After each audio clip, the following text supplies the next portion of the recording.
History comes to life at the Kibbe. The Kibbe Hancock Heritage Museum holds many of the historical treasures of Carthage and Hancock County. Tim Tomlinson is the president of the museum board. He's one of the people in charge of making sure that history is not lost. The museum is named after Dr. Alice Kibbe, a well-known botanist who originally started collecting unique and historical items for the former Carthage College, where she worked as a biology teacher.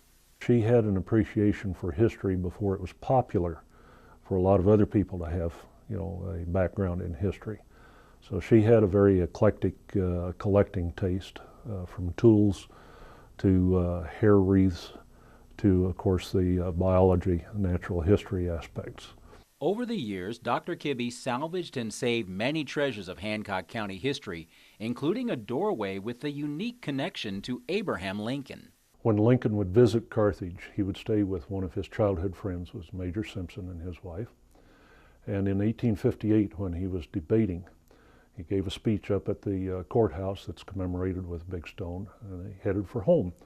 The only problem was there were about 2,000 people that wanted to hear more from him, so they followed him.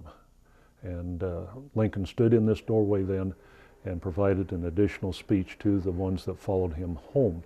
There is so much to see at the Kibbe Museum, from prehistoric fossils to Indian arrowheads, from period fashions including arrow collars and spats for ladies' shoes. You can learn about the practice of medicine, the harsh reality of battlefield surgery, and the unique way our ancestors handled death, like the Civil War era ice casket. That was one of the early efforts to preserve the body long enough to get them home to bury.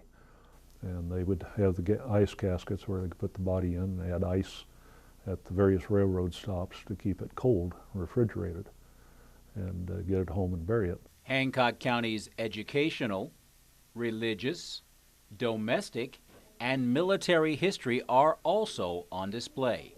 Tomlinson says the goal of the museum is a simple one. It marks, you might say, key points in the life and the development of the way of life of the families in Hancock County. And it's just waiting for you to come and explore. Stephen Johnson, KHQA News, Carthage.